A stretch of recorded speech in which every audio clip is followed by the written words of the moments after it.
નિધિ વિષ્ણુભાઈ સાલવી. નિધિબેન, શંકર સાલવીની 17 તારીખે રાતે 15 જણાના ટોળાએ ક્રૂરતાથી હત્યા કરી છે. શું મામલો હતો જણાવો.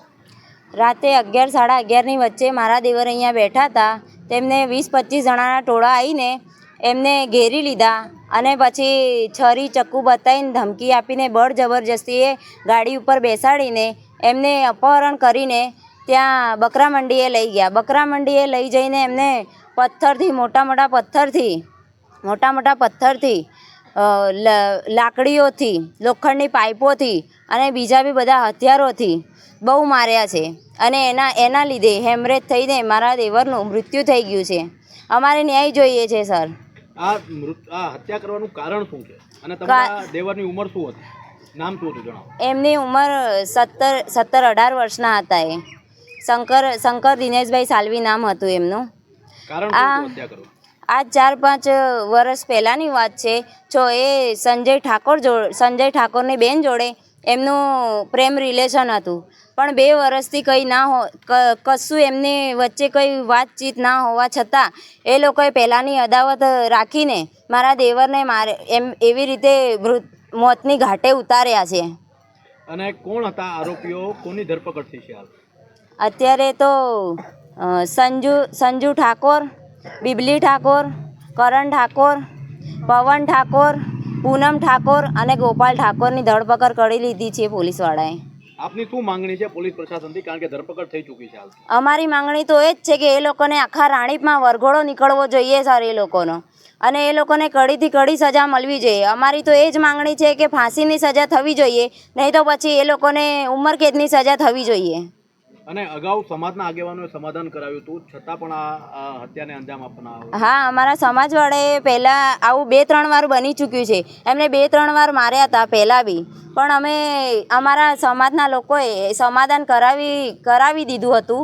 પણ તે છતાં એ લોકોએ આવી પહેલાંની અદાવત રાખીને એમને બહુ માર્યા છે અને મૃત્યુના એમ કે એ લોકોને એમને મારી નાખ્યા છે. તમારા દીકરાની હત્યા કરી દેવામાં આવી છે, શું કહેશો આવા? મારા છોકરાને માર્યો, લઈ ગયા, ગાડી ઉપર બેસાડ્યો સાહેબ. મેં જોયો તો હું તો બેભાન પડી ગઈ ને મારા છોકરાને એકલાને લઈને જતા રહ્યા. હું ભાનમાં આવી ત્યારે હું મંડીમાં ગઈ તો મારા છોકરાને મારતા હતા. મારા છોકરાને માર્યો અને મને ન્યાય મળવું જોઈએ. મારા છોકરા ઉપર તો થઈ ગયો, હવે બીજા છોકરા ઉપર ના થવું જોઈએ. અને મને ન્યાય મળે અને એને કડીથી કડી સજા મળવી જોઈએ. મારો છે એ તો જેલમાં મળી લેશે અને જામીન બી નહીં થવું જોઈએ. તેના છોકરાને મળી લેશે, વારંટ કરી દેશે, બધું કરી દેશે. હું મારા છોકરાને ક્યાં મળવા જાઉં? મારો પેટનો અંડો જતો રહ્યો, આકડી લાકડીનો મારો જીવન સાથીવાળો જતો રહ્યો, તો મારો સારો કરવાવાળો તો જતો રહ્યો. મારે કેના જોડે જવાનું છે સાહેબ? મને કહો, મને ન્યાય અપાવો. અને ના તો મારો છોકરો પાછો અપાઈ દો. જેવો હતો 17 તારીખ બેલો હતો કે બેઠેલો હતો ગમે ત્યાં પર મારા છોકરાને અહીં બેહાડી જાઓ અને મારો છોકરો મને લઈ આપો. મને બીજું કંઈ નહીં જોતો. આજે છોકરો તમારો ક્યાં રહેતો? તમારું ઘર ક્યાં છે હાલ? મારો ઘર તો બાજુમાં છે. અહીંયા તમે આરોપીઓ ક્યાં રહે છે? હુમલો કરવા આવ્યા હતા એ કેટલામાં? આરોપી મગનપુરા રહેશે. કેટલું દૂર પડે અહીંયાથી? 5 મિનિટના દૂરી ઉપર છે. 5 મિનિટની દૂરી. તમારા ભાઈની હત્યા કરી દેવામાં આવી? મારા ભાઈની હત્યા કરી છે તો અમારું કહેવાનું તો એ જ છે સાહેબ કે એને કડીથી કડી સજા મળવી જોઈએ. અને મારા ભાઈના સાથે જે પણ થયું ને એ કોઈના જોડે થવું ના જોઈએ. અને આખા હોલ ઇન્ડિયામાં તમે વરઘોડો કાઢો અને મારા ભાઈને ન્યાય મળવું જોઈએ. અને અત્યાર સુધી અમારા મનમાં ડર ને ખોફ છે કે અત્યાર સુધી કોઈ ફરે છે એવું કે અમને કોઈ સેફટી નથી.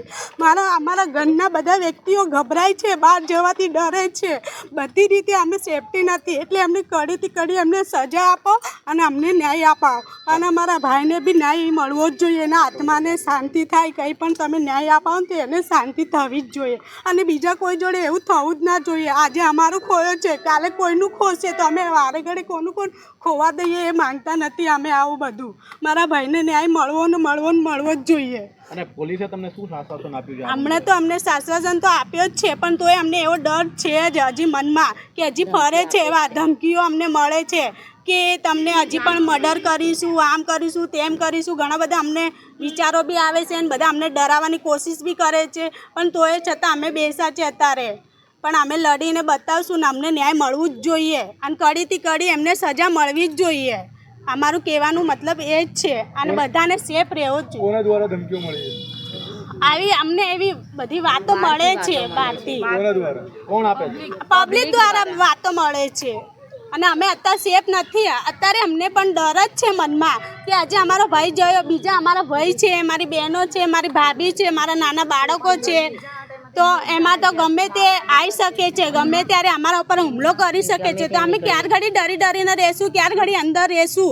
અમે મહેનત મજૂરીવાળા છે અને અમારા બધા ગરીબ માણસો છે. અમે એટલા લખપતિ કે માલદાર નથી કે કોઈને રૂપિયા ચૂકવી શકીએ કે અમે ગમે તે એમને મોઢું બંધ કરી શકીએ. અમે તો મજૂરી કરીને ખાવાવાળા છે, 2 ટાઈમનું મજૂરી કરીને ખાઈએ છીએ અમે. અમારે કોઈ એટલા બધા અમે લખપતિ નહીં. અને ગરીબને દીકરો મારીને એમને શું મળી ગયું છે? એમને જૂની પણ કંઈ બી અદાલત હતી તો એ સમાધાન કરી શકતા હતા, આરોપીને પકડી શકતા હતા, ગમે તે કરી શકતા હતા. પણ એમને આવું તો કાંડ ના જ કરવો જોઈએ અને થવું જ જોવું જ ના આવે. અમારું એટલી જ વિનંતી છે સાહેબ કે એને ન્યાય અપાવજો અને વરઘોડો કાઢજો કે બીજે ક્યાંય એવું થવું જ ના જોઈએ. એટલી અમારી વિનંતી. કોણ થાય છે? મારા ભાઈ થાય છે. તમારા ભાઈની હત્યા કરી દીધી, એ આરોપીઓ કોણ છે અને એમનો કેવો ઇતિહાસ છે, ગુનાહિત ઇતિહાસ? એ બધા છે ને નામચીન માણસ છે સાહેબ. એ બધા મર્ડર કે ચોરી, ગુંડાગર્દી બધી વાતે ઓલરાઉન્ડર છે. એ લોકો કંઈ કહેવા જેવું છે જ નથી. અમારા ઘરે એને લઈ ગયા અને હજી તેની ઉંમર 17 વર્ષની છે. પ્રેમનો સંબંધ ક્યાં નથી હોતો, દુનિયા કરે છે. એના માટે એને મૃત્યુ ના મળવી જોઈએ. આજે એ છે, કાલે બધા પ્રેમ તો બધા જ કરે છે, તો શું પ્રેમ કરવાનું તમે આવી સજા આપવાના છો? મારું તો એ જ કહેવું છે અને એટલું જણાવું છું ખાલી તમને બધાથી વિનંતી કરીને કે એને ન્યાય અપાવો. અમારે બીજું કશું જોતું નથી. એનો વરઘોડો કાઢો, દુનિયા જોવે કે આ મૃત્યુ કરવાવાળાઓને આવું સજા થવી જોઈએ તો કોઈ બીજી ફરી વખતે થાય નહીં. અને એમને કડીથી કડી સજા અપાવો, એને ઉંમરકેદની સજા અપાવો, એને કોઈ જામીન બામીન કશું ના મળવું જોઈએ. આરોપીઓ પર કેવા કેવા ગુના રજીસ્ટર્ડ છે? એ લોકો મર્ડર કેસમાં છે, ગાંજાનો ધંધો, બીએ રાત, એ કહું છું ને બધા વ્યસનમાં એ કોઈ બાકી નથી. એમ કોઈ વ્યસન બાકી નથી એમ. આરોપીઓનો દારૂ અમલ પીને મારા છોકરાને બહુ માર્યો. મારા છોકરાને આરોપીઓ પર અગાઉ કોઈ નશો ને એવો કોઈ? હા, નશો હતો, દારૂનો નશો હતો. એ લોકોનો પહેલાના એ લોકોના મતલબ કેસ છે. પેલાના પલન બનીને આવ્યા હતા. ઓકે.